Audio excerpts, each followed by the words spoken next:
Good morning, everybody. It's Stephen here for the Idiot Quilter, and I'm going to show you something a little different today. There's a quilt behind me. No, I did not make this quilt. This quilt is very old, actually. It was made, well, in relative time, it's very old. It's not like it's from way back in the 1800s or even the early 1900s, but it's latter part of the 20th century. I'd say it's probably in around the early 1980s, late 1970s. And this quilt was made by my grandmother for me. Now, what my grandmother did, well, first of all, my grandmother, she was an excellent seamstress, sewer, knitter, crocheter, handicrafts of all sorts. I don't remember not seeing my grandmother with some form of handwork in her hand every time we went to visit her when we were children. She won awards according to my mother. This is my mother's mother. According to my mother, my grandma Barnum, that was her last name, Barnum, had won when she was much younger many prizes at local county fairs for her stitching, for her needlework, for her embroidery, all that kind of thing. As my grandmother got older, and she was a widow at a very young age, my grandfather, her husband, he passed away suddenly on a rooftop on July the 1st, 1959. He was shingling the roof at the house next door to where they were living at the time. My father was there actually helping him, so the story goes, and I guess he just sort of keeled over and passed away. I guess he had either a brain aneurysm or a heart attack or something like that, whatever it was, but it was very sudden. Now, my parents were very young at the time, and I was only 2 years old, so I don't remember him at all. But it was very hard for my grandmother, as you can imagine. Suddenly, she's a widow.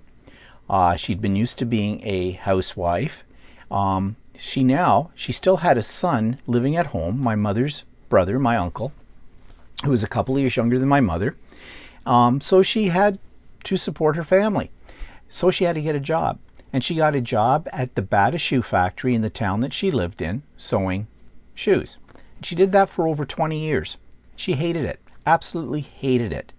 And yet here's a woman who's sewing all day, industrial style, of course, who comes home at night, and this was her escape, watching television and doing her handiwork. And she made all kinds of things for the church bazaars and other craft fairs and things like that, which were all pretty much donated. My grandmother, I don't remember my grandmother ever accepting money for any of her work. She gave things away as gifts. She donated things to, the church charity for their, annual bazaar and things like that. But she was always working on these things. When I was very young, my grandmother taught me how to crochet. And so I have not crocheted in many years now, but at one point in my life, I crocheted quite a bit. And I have to say, I was actually pretty good at it. I didn't just crochet blankets. I crocheted, and I learned from her, a very fine crocheting, as in, fine crochet cotton to make doilies and things like that. Now, doilies are a blast from the past.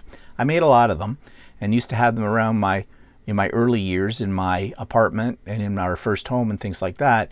Today, we don't really have any doilies out, which is probably a shame because they are beautiful works of art.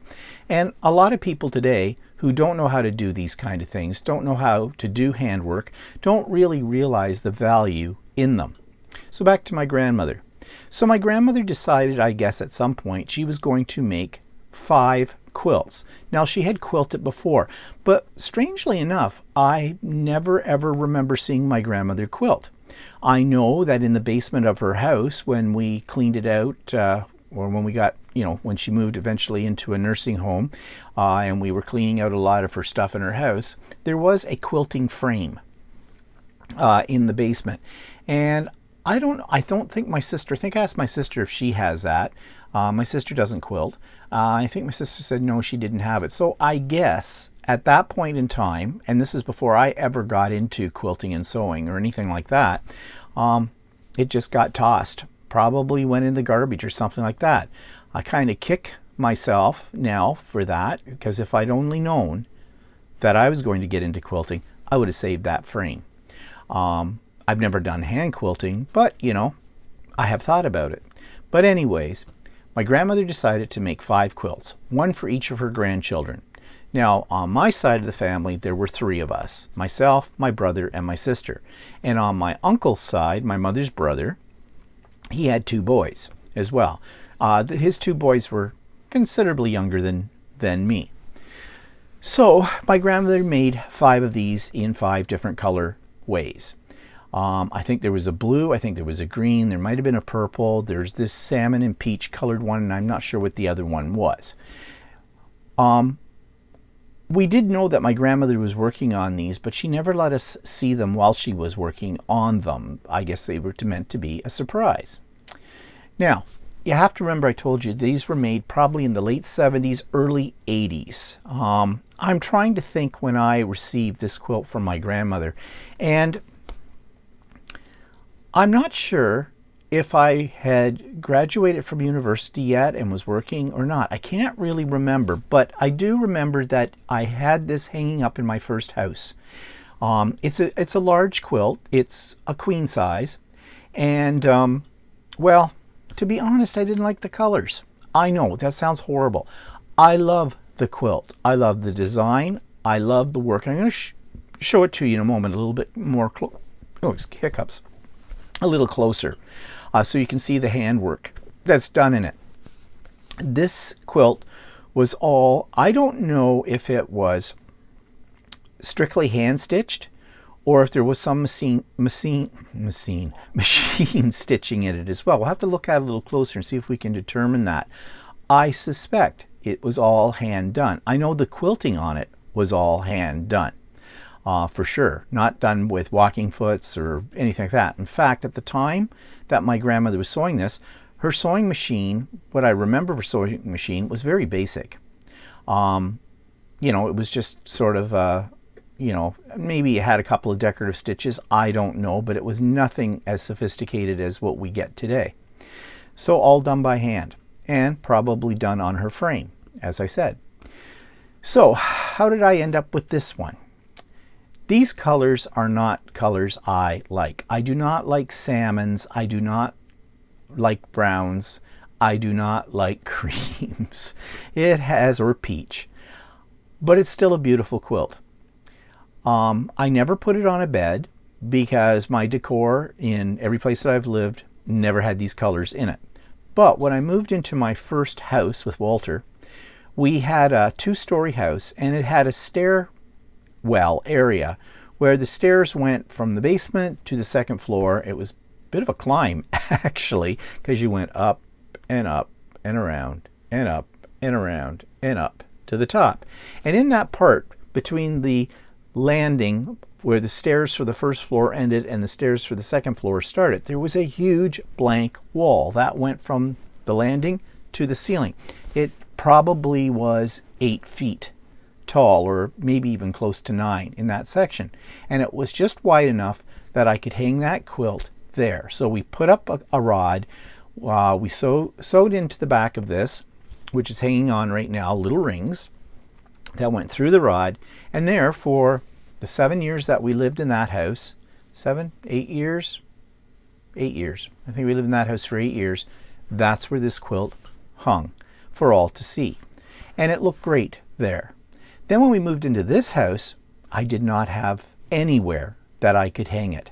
So it has sat in a closet for 25 years, as long as we've been in this house. Occasionally I get it out to look at it, but most of the time it's stuffed, and I mean it, stuffed on the top shelf of a closet, actually in Walter's sewing room. So the other day on Stephen and Walter Live, I got talking about this quilt for some reason, and somebody said they'd like to see it. So we dug it out and showed it on Stephen and Walter Live. And I got thinking about this. And one of my projects for 2021 is going to be to recreate this quilt from my grandmother's original pattern. It was an original pattern. I'm going to show that to you in a few moments, how she did that. But I'm going to recreate it. But I'm going to recreate it in the colors I like. And I'm thinking I may recreate this in batiks. And I've been examining it and studying it, and I think it's actually a fairly simple pattern. There are curves, but curves don't scare me. And I have a ruler that will do these curves for me for cutting things out. My grandmother did not have this ruler, but we'll come again back to that. I keep saying we're going to go back to that, but we are. So I'm going to recreate this, but just for a moment, how did I end up with this one? Well, my grandmother couldn't decide how she wanted to fairly allow her grandchildren to pick the quilt that they wanted. She didn't know whether she should let the oldest grandchild, which was me, pick first, or the only female grandchild, which was my sister, pick first. She went with the girl, so my sister got to pick first. So basically then, I don't know how it happened, but I think I got the last choice, and there was only one quilt left, this one. And as I said, it's a beautiful, beautiful quilt. I just don't like the colors. That is all. But in a way to honor my grandmother and the memory of my grandmother, and now that I know how much time and effort it takes to put into making a quilt, I want to duplicate it in honor of her. So let's take a closer look at this quilt. So I'm just going to turn off the camera for a second because I need to move it closer to the quilt. Okay, I'm going to start with the top, and since my room is so small, I can't get the whole thing in the picture, but you can see at the top the points. And those, I know now, are called prairie points, and they take a while to do. They aren't difficult. I have actually done them, but it does give the quilt a nice little finished touch. Now, when I reproduce this quilt, I'm not sure if I'm going to do prairie points or not. But if I really want to be true to my grandmother's design, I probably will. Then you can see there are 3 borders in brown, peach, and a cream. And of course, those pick up the colors in the basic design. Now, at first glance, this design looks very complicated with the curves. But when you get up to it closer, you can see that each one of these is just basically a block. Let me back up here. It's basically a 5-inch block with this half or this quarter circle in it. And if you look really close, you can see the stitching, and this is what I mean. This is also her quilting. So she's done stitch in the ditch around here. Now, I'm not sure if she's put these pieces together with a machine. The only way I could really tell, at least for me, is to pull the quilt apart and look inside, and I'm not going to do that. There is no way. I suspect that she's quilted each one of these, or sewn each one of these pieces. Her piecework is all done by hand as well. I suspect that's what it is. Now, you can see, though, she didn't quilt within. Today, I think we probably would. We would probably quilt all in here, but she didn't. She kept it fairly simple. She just did a simple stitch in the ditch, or very close to the ditch. Here you can see some of the stitches, but you can see how even her stitches are, all done by hand. Oh, that's incredible. And the patience and the time this must have taken. And remember, she made 5 of these quilts. So I don't know how long she worked on these, but that in itself makes it very precious. Now, I think I can duplicate this, as I said. I think these are 5-inch squares, and I have a ruler that allow me to cut out those blocks. I am thinking of trying to reproduce this pattern on electric quilt. But she did have a pattern for it as well, one she created herself. I'm going to show that to you in a minute. But that's all it is just all of those squares. And let's see, there's 1, 2, 3, 4, 5, 6, 7, 8, 9, 10, 11, 12 across, and 1, 2, 3, 4, 5, 6, 7, 8, 9, 10, 11, 12, 13, 14, 15, 16, 16 down. So 12 times 16 is what? 12 times 16 is 160 plus 172 squares. 172 squares, 3 borders, and prairie points. So I don't know if I'll make it as large as this, but if I want to be true to reproducing this, I probably will have to. So a lot of work went into this. Now, the fabric that's in this, remember, this was made probably the late 70s, early 80s. And at that time, cotton, printed cotton like we're used to today, was not readily available, if at all. And so this may also account for why she used solid colors throughout this. I'm just feeling it. And I really can't tell if that's a cotton or if it's a polyester or a blend of some sort. I suspect it is not a truly 100% cotton, because that probably was not available for quilting at the time. It may have been, I don't really know for sure, but from what I've read and heard about the late 70s and early 80s, that wasn't really available. So there it is. And yeah, the pieces too. No rotary cutter. I'm pretty sure she didn't have a rotary cutter, because the rotary cutter did not really come popular and widely available, I don't think, until sometime in the mid-80s or so. So these were probably all cut out with a pair of scissors by hand. I don't know. I'm guessing. My grandmother isn't around anymore to ask her, you know, which is too bad. I wish I'd gotten into quilting while she was still alive, because I could have learned so much from her. But anyways, I'm going to show you her templates and patterns for this. So I'm just going to switch the camera around to do that. Okay, so what got me thinking about redoing my grandmother's quilt was also the fact that a couple of years ago, when I was cleaning out my mother's apartment when she moved into the nursing home, in a trunk she had the original, well, this plastic bag with the original template for this quilt. I guess she must have saved it, and I'm glad my mother did. So this is it. A piece of cardboard with some pencil crayons where my grandmother drew out a grid by hand. If you can see it up close, you can see the ink lines. 1 inch. Yeah, it looks like 1 inch squares.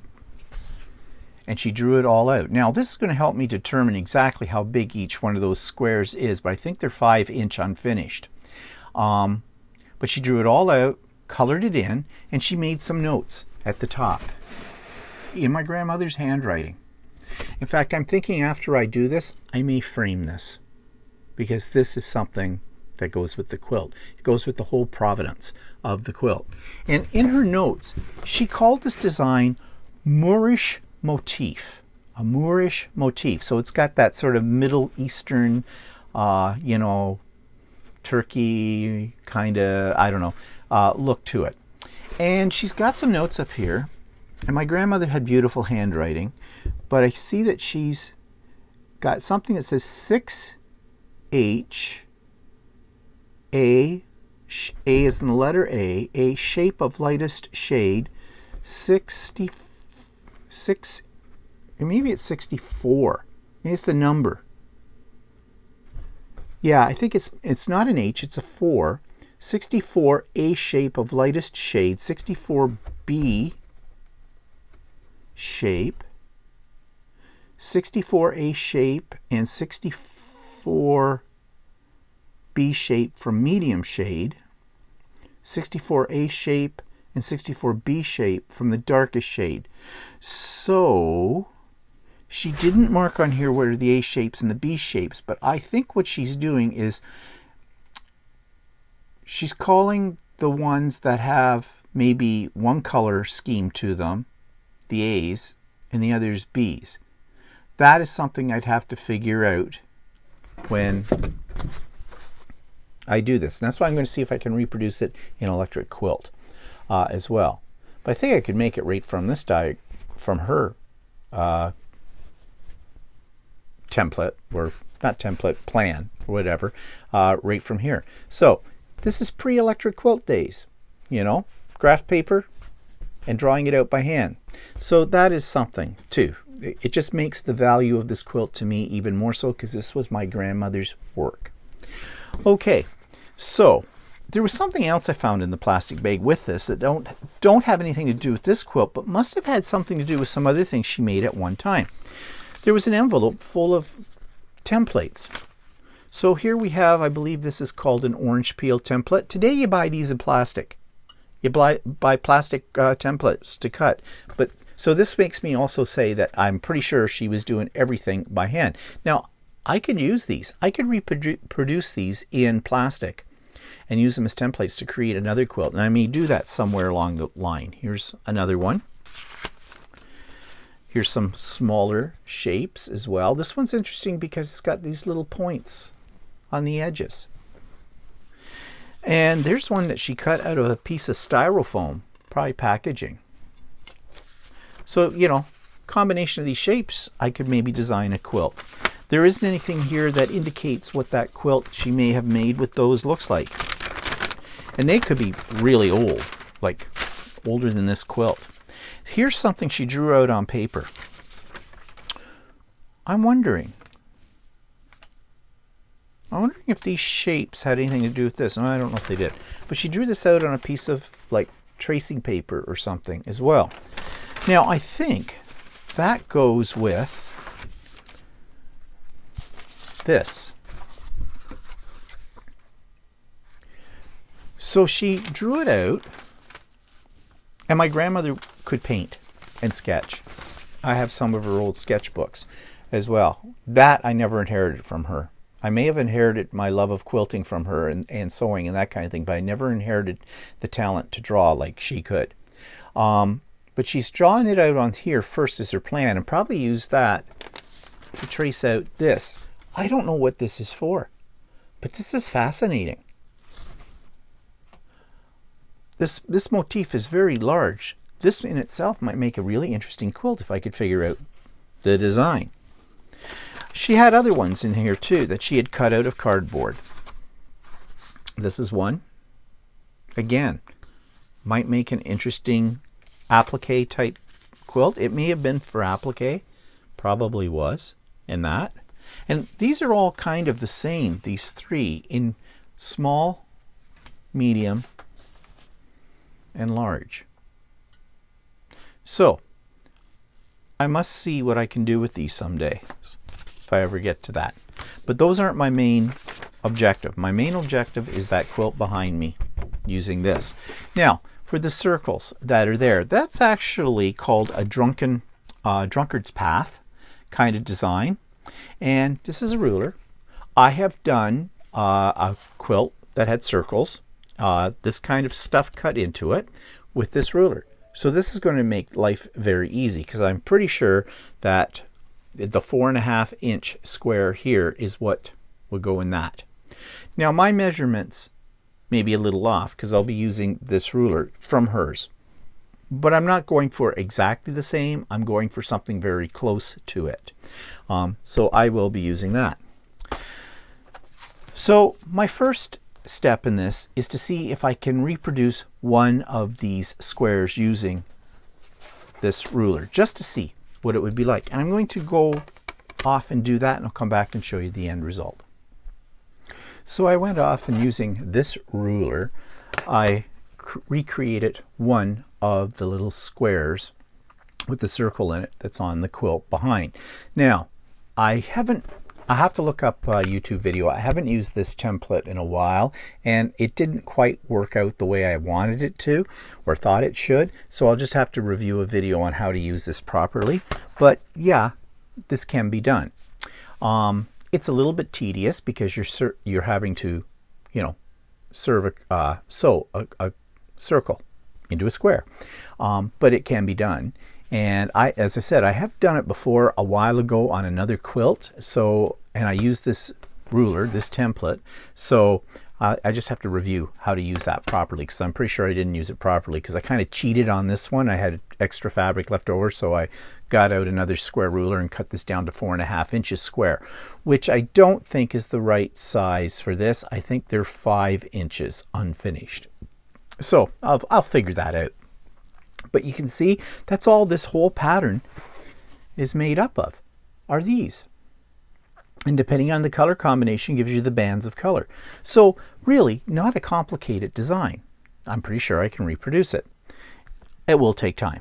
So anyways, that's going to be a project for after Christmas. I don't think I'll get to it before then, because I've got a couple of other projects I want to get to yet that have to do with Christmas, and get those out of my way. And then I think this is going to be my project for the beginning of 2020. Ep21 and see if I can reproduce it. I'm going to have to go out and maybe buy some fabric. Yeah, like I don't have any.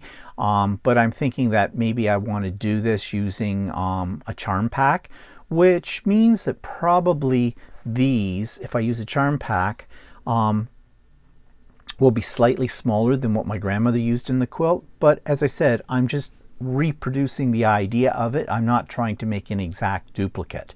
So anyways, I thought you might be interested in this kind of thing. This is a blast from the past.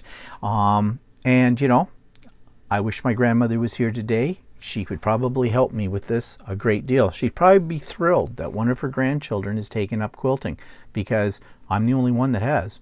So anyways, I hope you enjoyed this episode, and stay tuned for future episodes, and stay tuned for episodes that will feature my progress on this reproduction. But as I said, I'm not going to tackle that until probably into the new year. We'll see. So have a good one. Bye, y'all.